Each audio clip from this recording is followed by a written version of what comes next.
ரொம்ப நாள் கழிச்சு எல்லாரையும் சந்திக்கிறதுல மகிழ்ச்சி. ரொம்ப சந்தோஷமா இருக்கு. இறைவனுக்கு நன்றி. வீரபாபு அண்ணனை பத்தி சொல்லணும்னா நிறைய சொல்லணும். நல்ல மனுஷன். அதான் திடீர்னு ஒரு நாள் சுப்பிரமணிய சிவா எனக்கு ஃபோன் பண்ணாரு. அண்ணா இந்த மாதிரி வீரபாபு சார் வந்து ஒரு படம் பண்ண போறாரு. அண்ணா படம் மட்டும் பண்ண வேணான்னு சொல்லுங்கண்ணே, அவருக்கு நிறைய வேலை இருக்கு. இந்த பக்கம் வந்தாருன்னா அந்த பக்கம் கான்சென்ட்ரேட் பண்ண முடியாது. படம் பண்ண வேணான்னு சொல்லுங்க, முடிஞ்சா கொடுங்க, நான் பேசுறேன் அப்படின்னா. இல்லை நான் பண்ணி முடிச்சுட்டாரு அப்படின்னா. இப்போ ஒரே ஒரு நாள் நீங்க வந்து பண்ணா நல்லா இருக்கும் அப்படின்றத கேட்கிறாரு அப்படின்னா. சரி பண்ணி முடிச்சிட்டாருன்னா ஒன்றும் பண்ண முடியாது, வாங்க போகலாம். என்னன்னா இந்த மாதிரி சின்ன படங்கள் எடுத்து ரிலீஸ் பண்றதுக்கு ரொம்ப கஷ்டப்பட வேண்டியதா இருக்கு. எத்தனை படங்கள் அந்த கஷ்டத்துக்குள்ள இவரு ஒன்று விழுந்துடக்கூடாது அப்படின்னு தான் போராடணும். ஆனா எடுத்து முடிச்சிட்டாரு. படம் பார்த்தோம், அற்புதமா பண்ணியிருக்காரு. என்கிட்ட அந்த ஷூட் டைம்ல இந்த படத்தோட கதையை சொன்னாரு. எனக்கு ரொம்ப ரொம்ப நெழுந்துட்டேன். அதாவது தாயும் தகப்பனும் வேலைக்கு போறாங்க, ஒரு குழந்தைய வீட்டுல விட்டுட்டு போறாங்க. அந்த குழந்தைய பாத்துக்கிறதுக்கு ஒரு அம்மா. இவங்க எத்தனை மணிக்கு வருவாங்க அப்படின்றது அந்த அம்மாவுக்கு தெரியும். அந்த நேரத்து வரைக்கும் அந்த குழந்தைய பிச்சை எடுக்கிறதுக்கு அனுப்புது. ஒரு நாள் அந்த குழந்தையின் தகப்பனே கார்ல போயிட்டு இருக்கும்போது ரோட்ல ஒரு சிக்னல்ல பாக்குறான். என்னடா நம்ம குழந்தை மாதிரி இருக்கேன்னு சொல்லி பாக்குறான். அவனுக்கான அதிர்ச்சி.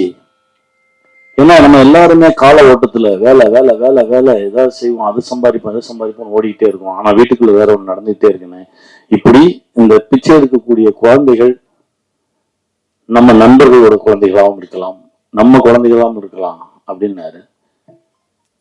அண்ணன் சுரேஷ் சொன்ன மாதிரி மிரண்டேன் நான். இங்கேயும் சரி ஹைதராபாத்லயும் சரி ரோடுகள்ல குழந்தைய வச்சுட்டு இருக்கவங்களை பார்க்கும்போதெல்லாம் ஒரு மாதிரி பதட்டமாவே இருக்கும். அந்த விஷயம் சொன்னதுக்கு பிறகு யாரோட குழந்தை, இந்த குழந்தையின் பெற்றோர்கள் எங்க இருக்காங்க, அவங்க என்ன பண்ணிட்டு இருக்காங்க, அவங்களுக்கு இது தெரியுமா, இப்படி பல கேள்விகள் எனக்குள்ள. ஒரு நல்ல விஷயத்தை இந்த சமூகத்துக்கு சொல்லணும்னு ஆசைப்பட்டு அவரே நடித்து அவரே இயக்கி அந்த முதல் படம் எடுக்க வரும்போது பல திருகள் வேலைகள்லாம் நடக்கும்ல. இதெல்லாம் தாண்டி மனுஷன் போராடி அவர் காசை கொஞ்சம் போட்டு, அவர் சம்பாதிச்ச காசை போட்டு, அப்புறம் வட்டிக்கு வாங்கி அதையும் போட்டு இப்போ வந்து ஒரு இசை வெளியீடு அப்படின்னு ஒரு இடத்துல வந்து நிக்குது. அண்ணன் கவலைப்படாதீங்க, நீங்க பட்ட கஷ்டத்துக்கு எல்லாம் நல்லதே நடக்கும், இறைவன் உங்க கூட இருப்பாரு. வாழ்த்துக்கள். ஏன் சொல்றேன் அப்படின்னா, எனக்கு இந்த ஒரு தெலுங்கு படத்துல வந்து சுரங்கத்து மண்ணை அடிச்சுட்டாங்க. சுரங்கத்து மண்ணை அடிச்சுட்டு அப்புறம் ஏன்னா ஷர்ட் இல்லாம நிக்கணும். அடிச்சதுக்கு அப்புறம் எனக்கு என்னன்னா அந்த மண்ணுக்கான ரியாக்ஷன் வந்து எந்த மருத்துவராலையுமே அதை கண்டுபிடிக்க முடியல. அந்த மண் என்னால அடிச்சதுல இருந்து எனக்கு வந்து பயங்கர ஸ்கின் அலர்ஜி. எந்த மருத்துவராலையும் அந்த நானும் எத்தனையோ மருத்துவர்களை சந்திக்கிறேன். அதுக்கப்புறம் என் நண்பன் மூர்த்தி சொன்னான், வா நம்மால் இருக்காருல்ல வா போவோம் அப்படின்னு சொல்லி கூப்பிட்டு போனான். அங்க போய் என்ன ஒண்ணுமே இல்லைண்ணா, என்ன இதுதானே, இது ஒண்ணுமே இல்லைண்ணே, ஏதாவது சொல்லுவாங்க பயமுறுத்துவாங்க, அது ஒண்ணுமே கிடையாதுன்னு, நீ போங்க, இதை செய்வோம் அதை செய்வோம் அதை செய்வோம் சரியாயிடும் அப்படின்னு. சரியாயிடுச்சு. அவ்வளவு பெரிய வித்தக்காரர். இந்த கோவிட் டைம்ல அவர் செஞ்ச சேவைக்கு வந்து அண்ணா சொன்ன மாதிரி கடவுளே இறங்கி வந்து செஞ்ச மாதிரி தான் இருந்தது. அவ்வளவு செஞ்சிருக்காரு இந்த சமூகத்திற்கு. இந்த சமூகத்துக்கு இன்னும் நிறைய நல்ல விஷயங்கள் செய்யணும்னு நினைக்கிறாரு. அவர் செஞ்சதுக்கு இந்த சமூகம் அவருக்கு திருப்பி கொடுக்கணும். அதுதான் ரொம்ப நியாயமும் கூட. கண்டிப்பாக நல்லதே நடக்கும். நான் இறைவன்ட்ட வேண்டிக்கிறேன். நன்றி, வணக்கம்.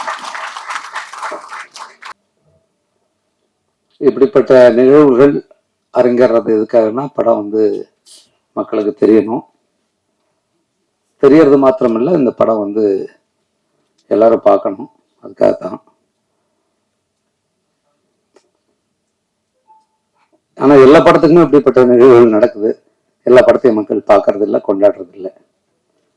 ஆனாலும்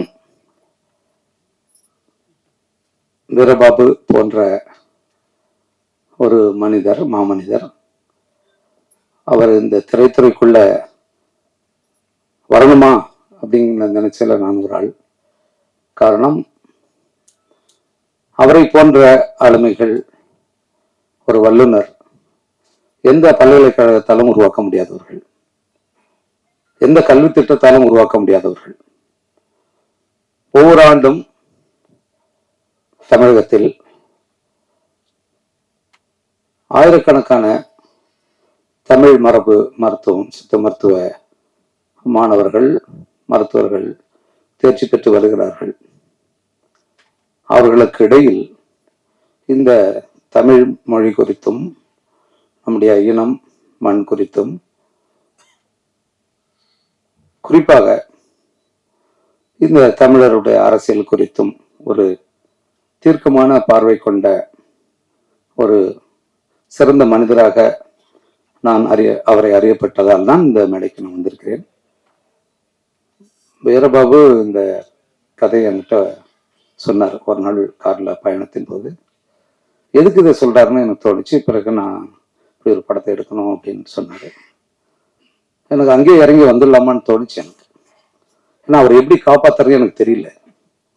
என்ன சொன்னாலும் அவர் நிறுத்துற மாதிரி எனக்கு தெரியல. ஏன்னா இன்றைக்கு வந்து இந்த சினிமாவால, அதாவது இந்த திரைப்படக்கலை கண்டுபிடிக்கப்பட்டது வந்து ஒரு மக்களை மேன்மைப்படுத்துவதற்காக, முன்னேற்றுவதற்கான ஒரு கலையாகத்தான் கண்டுபிடிக்கப்பட்டது. ஆனால் அந்த கலை இன்று அப்படி இருக்கிறதா? அதுதான் கேள்வி. அதை கலையாக பார்த்தவர்கள் இதை ஒரு வெறும் வணிகமாக, வியாபாரமாக பார்த்தவர்கள், அவர்களுடைய கையில் தான் இப்போது சிக்கிக்கிட்டு கிடக்குது. அதனால அந்த கலையா எடுக்கிறவங்களுக்கு இங்க வேலை இல்லை. இவர் சிறந்த படங்களை நீங்க பாருங்க அப்படின்னு சொன்னாலே ஒரு மாதிரி பாக்குறாங்க. அதுதான் அங்க பிரச்சனை. நல்ல படம் பாருங்கன்னாலே கொஞ்சம் ஒரு மாதிரி பாக்குறான். அதாவது இந்த படம் பார்க்கவே கூடாதுங்கிற படத்தை தேடி பிடிச்சு பாக்குறதுல முதன்மையானவர்கள் தமிழர்கள். நீங்க பாத்தீங்கன்னா தெரியும். எந்த படம் நம்முடைய குழந்தைகளுக்கு காட்டக்கூடாதோ, எந்த படம் நம்மளுடைய மனத்தை சிதைக்குமோ, எந்த படம் நமக்கு அதாவது பின்னடைவா இருக்குமோ, அப்படிப்பட்ட படங்களை ஊக்குவிப்பவர்கள் நம்முடைய தமிழர்கள் மாத்திரமல்ல, இந்த ஊடகமும் கூட. அது எல்லாமே இப்போ வந்து இங்க வந்து சிக்கலா இருக்கு. ஒரு 4-5 நிறுவனங்களுக்காகவும் 4-5 நடிகர்களுக்காக மட்டுமே தமிழ் சினிமா இந்த துறை எங்கிட்டு இதுக்குள்ளிருந்து முடக்கறத்தான் என்ன செய்யணும்னு எனக்கு தெரியல. நாங்களாம் பேசிட்டு போயிடுவோம், அவ்வளவு செய்ய முடியும்.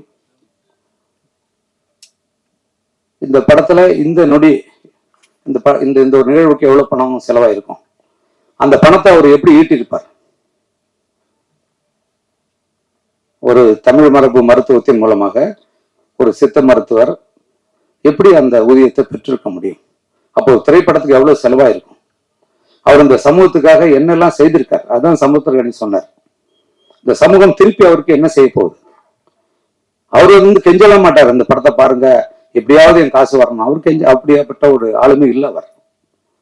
ஆனால் தமிழர்களுக்கு அது இருக்கா? அதெல்லாம் இருக்காது.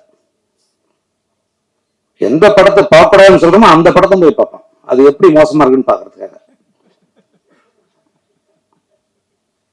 நம்ம வருத்தத்துக்குரிய ஒரு இதுதான். இந்த இந்த திரை அண்ணன் மணி அண்ணங்கிட்ட சொல்லிட்டு இருந்தேன், தமிழர் மணி அண்ணங்கிட்ட. இந்த திரையில தான் நான் எடுத்த முதல் காட்சி நான் வந்து பார்த்தேன். 1989ஆம் ஆண்டு என்னுடைய மலைச்சாரல்ங்கிற படத்தை. இப்பெல்லாம் படம் எடுக்கும்போதே பார்த்துடுறாங்கல்ல டிஜிட்டல் கேமரால. அப்போ வந்து அந்த படத்தை எடுத்து அதை இங்க பகுப்பு கூடத்துல போட்டு அதை கொண்டு வந்து அது பிறகுதான் அப்பதான் என்ன இருக்குன்னு தெரியும். அப்படிப்பட்ட ஒரு இடம் இது. இங்க வந்து எவ்வளவு பெரிய ஆளுமைகள், எவ்வளவு பெரிய சிந்தனையாளர்கள், எவ்வளவு பெரிய படைப்புகள்லாம் உருவாக்குன ஒரு இடம்.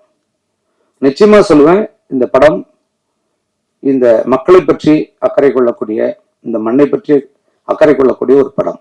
அதுக்கு நீங்க என்ன மதிப்பு தரப்போறீங்கன்னு எனக்கு தெரியல.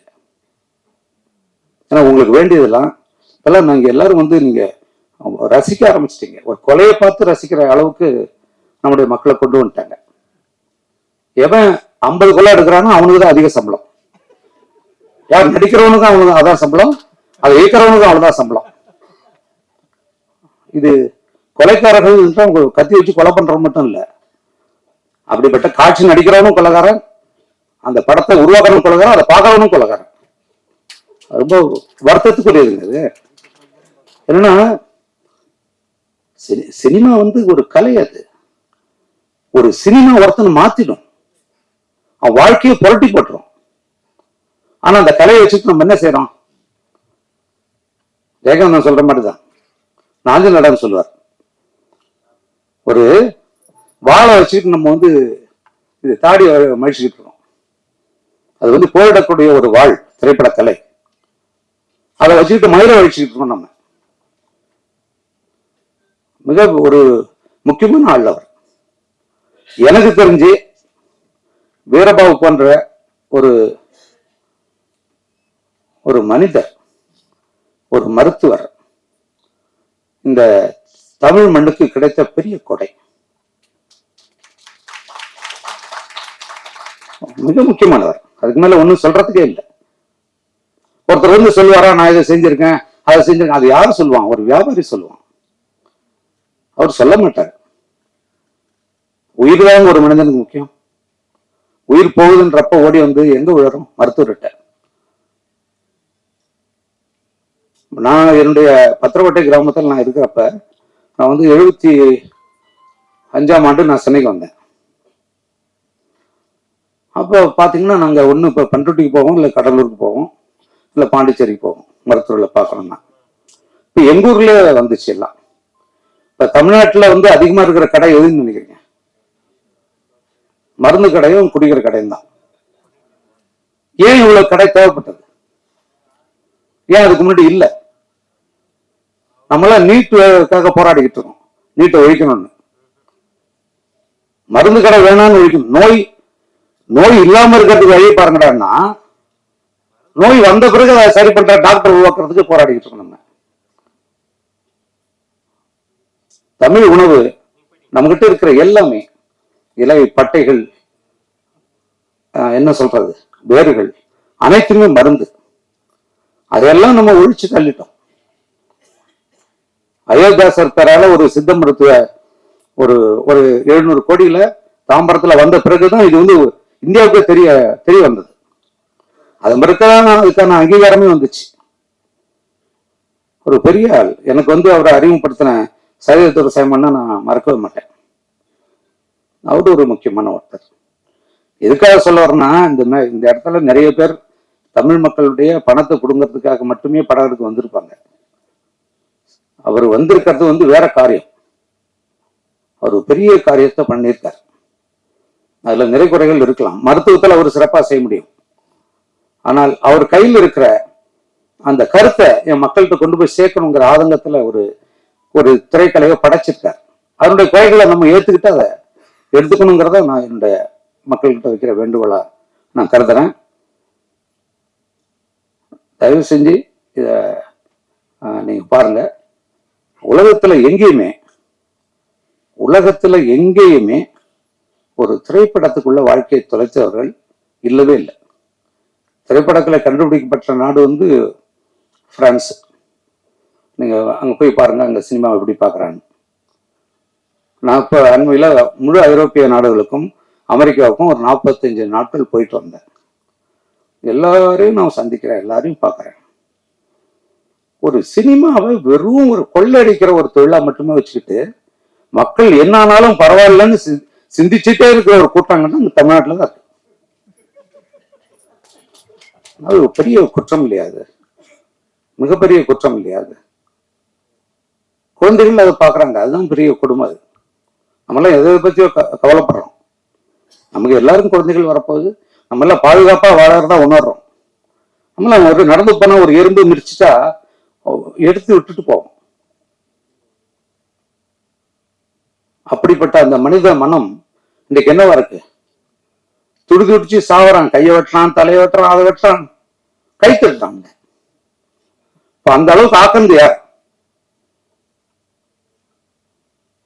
நம்ம கொஞ்சம் சிந்திக்க வேண்டிய கட்டம் அது. இதெல்லாம் யார் அரசியல் சொல்லிட்டு வருவாங்களா? சிந்திக்க சொல்லி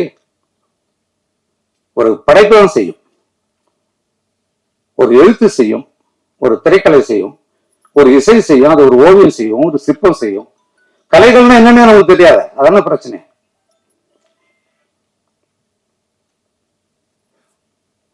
அவர் ஒரு அவருடைய என்ன அவருடைய காரில் நான் வந்தேன், வீட்டுக்கு வந்தாரு. எனக்கு உடம்பு முடியல, எனக்கு 2 நாளா உடம்பு முடியல. வந்தாரு, அண்ணா நீங்க கட்டாயம் வந்தாகணும்னாரு. என்னால் குளிக்கூட முடியல. இல்லைண்ணா நீங்க எதுவுமே முக்கியம், நீங்க என் கூட வாங்க அப்படின்னாரு. அது அவருடைய மனசு எனக்கு தெரியும். ஏன்னா இன்னைக்கு தொடங்கியிருக்காரு, வெளியீடு ஜனவரி 25ன்னு போட்டிருக்காரு. எங்கேயோ ஒரு திரையரங்கில் ஒரு காலை காட்சி போடுவாங்க. நம்ம வீரபாபு ஐயா படம் எடுத்திருக்காரு, இதை பார்க்கலாம் நம்ம போவோம். இல்லைங்க உங்க காட்சி இல்லைங்க, வேற படத்தை போட்டாச்சுங்கன்னு சொல்லுவாங்க. அப்புறம் இதுதான் நடக்குது, இதுதான் நடந்துகிட்டே இருக்கு. நீங்க வெறும் பெரிய நடிகர்கள் படத்தை மட்டும் காட்டுங்க, நான் அத்தனை நாள் மூடி வைங்க கேட்டேன். அப்ப என்ன நடக்கும், எப்படி நடக்கும் தெரியாருங்க. அதெல்லாம் இப்ப இல்ல, எங்கேயுமே படம் எடுத்த என் படம் எங்க ஓடுதுன்னு எனக்கே தெரியாது, எந்த காட்சி ஓடுது என்ன எதுவுமே தெரியாது. இந்த இந்த ஒரு கணினி உலகத்துல அப்படி ஒரு மர்மமாக நடத்திக்கிட்டு இருக்காங்க. இதுக்குள்ள வராரு, எவ்வளவு செலவா இருக்கும் இது வீரபாபு? குறைச்சு சொல்றாரு, 2 கோடிலாம் படம் எடுக்க முடியாது, 3 கோடியாவது ஆயிருக்கும். அந்த 3 கோடிய இந்த மனிதன் எப்படி அந்த அந்த வருவாய் எப்படி ஈட்டிருப்பார்? எனக்கு அந்த கவலை தாங்க. ஏன்னா அவருக்கு 2 குழந்தைகள் இருக்காங்க, மிக எளிய குடும்பம். நான் வீட்டுக்கெல்லாம் போவேன், உணவு அருந்துவேன். அதுதான் எனக்கு பெரும் கவலையாவே இருக்கு. இங்க வந்ததுல இருந்து பெரும் கவலையா அதுதான்.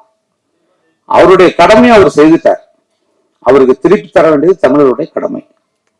நன்றி. அனைவருக்கும் வணக்கம்.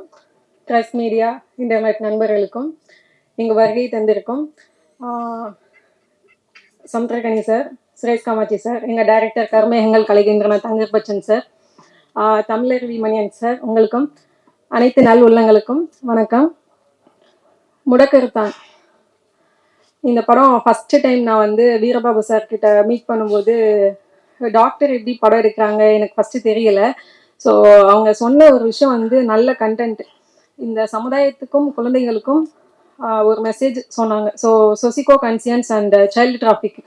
ஸோ டிராஃபிக்கில் இருக்கும்போது நிறையா சில்ட்ரன்ஸ் நம்மளே பார்க்குறோம், நம்ம முன்னாடி நிறையா குழந்தைங்களை வச்சுட்டு பிச்சை எடுக்கிறாங்க. ஸோ அவங்க நம்ம குழந்தைங்களான்னு இது வரைக்கும் தெரியாது. பார்க்கும்போது இந்த கார் டோர் ஓப்பன் பண்ணி ஒரு 10 ரூபாய் 20 ரூபா நம்ம போடுவோம். ஆனால் இப்போ அவங்களெல்லாம் பார்க்கும்போது யாரோட குழந்தைங்கன்னே தெரியல. இவங்க அம்மா அப்பா மிஸ் பண்ணி எவ்வளோ ஃபீல் பண்ணுவாங்க, இந்த குழந்தைங்களை விட்டுட்டு அவங்க அம்மா அப்பா எவ்வளோலாம் மிஸ் பண்ணுவாங்க, அவங்க ஃப்யூச்சர் என்ன அப்படி நினைக்கும் போது இவங்களை எப்படி கேட்கறது என்ன எதுவுமே தெரியல. ஸோ அவங்க அந்த மாதிரி ஒரு கான்செப்டில் தான் என்கிட்ட சொன்னாங்க. ஆஃப்டர் கொரோனா முடிச்சுட்டு அப்போ தான் எனக்கு வீரபாபு சார் தெரியும். ஸோ அவர் வந்து 1 man ஷோ அப்படின்ற மாதிரி சிங்கிள் மேன் ஆர்மி, அவரே டைரக்டர், ப்ரொடியூசர் அண்ட் ஆக்டர். நீங்கள் டீசர் பார்த்துருப்பீங்க, ஆக்ஷன்லேயே வந்து பயங்கரமாக பண்ணியிருக்காரு. முடக்கர்தான் டைட்டில் வந்து எப்படின்னா, குழந்தைங்கள கிட்னாப் பண்ணுறாங்க, கிட்னாப் பண்ணிவிட்டு இங்கேருந்து டெல்லிக்கு பெண் குழந்தைங்கள் வந்து பெருசானதுக்கப்புறமா விபச்சார தொழிலுக்கு இங்கேருந்து அங்கே அனுப்பிச்சி விட்டுறாங்க. சின்ன பசங்களை வந்து இங்கே பிச்சை எடுக்க வைக்கிறாங்க. ஸோ அந்த கயவர்களெல்லாம் கண்டுபிடிச்சி வேரோட அழிக்கணும், அதுதான் முடக்கருத்தான் அப்படின்ற மாதிரி டைட்டில் சார் என்கிட்ட சொன்னாங்க. ஸோ இதில் கண்டிப்பாக சோசியல் மெசேஜ் இருக்கும் அப்படின்றதுக்காக தான் நான் பண்ணேன். ஸோ மற்ற படங்கள் மாதிரி டூயட் இருக்கும், இதில் ரொமான்டிக் இருக்கும், சாங், அதை நான் ஃபோக்கஸ் பண்ணி பண்ணல. இந்த படத்தில் வந்து வீரபாபு சார் கொரோனா டைமில் நிறையா பேரை வந்து காப்பாற்றிருக்காங்க. சிங்கிள் டெத்து கூட இல்லாமல் 6000 பேருக்கு மேலே காப்பாற்றிருக்காங்க, நிறைய பேர் ஹெல்ப் பண்ணியிருக்காங்க. ஸோ ஒரு நல்ல மனசு. அது மட்டும் இல்லாமல் கதை எனக்கு ரொம்ப பிடிச்சிருந்தது. எங்களுக்கும் ஷூட்டிங்கில் வந்து கொரோனாக்கு அப்புறம் தான் ஷூட் பண்ணோம். ஸோ அந்த டைமில் ஹெர்பல் டீ, அதுக்கப்புறம் ஃபுல்லாக மில்லட்ஸ் ஃபுட்டு அந்த மாதிரி தான் எங்களுக்கும் கொடுத்து எல்லாரையுமே கேர் பண்ணி பார்த்துக்கிட்டாங்க. அதுக்கப்புறம் ஃபுல் அண்ட் ஃபுல்லு டைரக்ஷன் அவங்களே தான். சிற்பி சார் அவங்களோட மியூசிக்கில், சந்தான பாரதி சார் அவங்க லிரிக்ஸில், சின்மை மேம் அவங்க வாய்ஸில், குழந்தைங்களுக்கான ஒரு சாங் வந்து சின்னக்குள் சித்ரா மேம் அவங்க பாடியிருக்காங்க. காமெடிக்கு எதுவும் பஞ்சமே இல்லை. ஸோ அவங்க சோசியல் மெசேஜ் சொன்னால் கூட சாம் சார், காதல் சுமார் சார் அண்ட் கொட்டாச்சி சார் அதுக்கப்புறம் எல்லாரும் பண்ணியிருக்காங்க. கண்டிப்பாக இந்த படம் வந்து நல்லா வந்திருக்கு. எல்லாரும் தேட்டரில் பாருங்கள். அதை அடுத்து January 5 வந்து கும்பாரி படம் ரிலீஸ் ஆகுது. 25 முடக்கத்தான் படமும் ரிலீஸ் ஆகுது. மக்கள் எல்லாரும் பேதாரோ கொடுக்கணும். 2016 15 அந்த டைம் டிசம்பரில் இங்கே சென்னையில் ஃப்ளட்டு வந்துச்சு. எல்லாரும் ரொம்ப கஷ்டப்பட்டாங்க. ஸோ அதே பேரழிவு இப்போ வந்துருமோன்னு சொல்லி ரொம்ப பயமாக இருந்துச்சு. ஏன்னா எவ்ரி டிசம்பர் வந்தாலே வந்து சென்னைக்கும் ரெயினுக்கு ஒரு கனெக்டிவிட்டி இருக்குது. ஸோ இப்போவும் ரெயின் வந்துச்சு. பட் அந்தளவுக்கு எதுவும் எஃபெக்ட் இல்லை. மக்களால் முடிஞ்ச அளவுக்கு எல்லாருமே ஹெல்ப் பண்ணோம். ஸோ நீங்களும் உங்களால் முடிஞ்சவங்களுக்கு ஹெல்ப் பண்ணுங்கள். இப்போ தூத்துக்குடி திருநெல்வேலி பக்கம் தான் ரெயின் இருக்குது. ஸோ மறுபடியும் மழைக்கெல்லாம் சொல்லியிருக்காங்க. எல்லோரும் ரொம்ப சேஃபாக இருங்க. சேஃப் ரொம்ப முக்கியம். கண்டிப்பாக நீங்கள் எல்லாம் சப்போர்ட் பண்ணணும். இந்த வருஷத்தில் எனக்கு 2 படம் ரிலீஸ் ஆகிருக்கு. கருமேகங்கள் கலைகின்றன, வா வரலாம் வா. ஸோ ஜான்வரிலையும் ரிலீஸ் ஆகுது. மக்களோட சேஃப் ரொம்ப முக்கியம். மழை வரும்னு சொல்லியிருக்காங்க. சேஃபாக இருங்க. படத்துக்கு எல்லாரும் சப்போர்ட் பண்ணுங்கள். இந்த வருஷம் எல்லாருக்கும் சிறப்பான வருஷமாக இருக்கணும். So happy new year and prosperous new year. Happy Christmas. Thank you so much.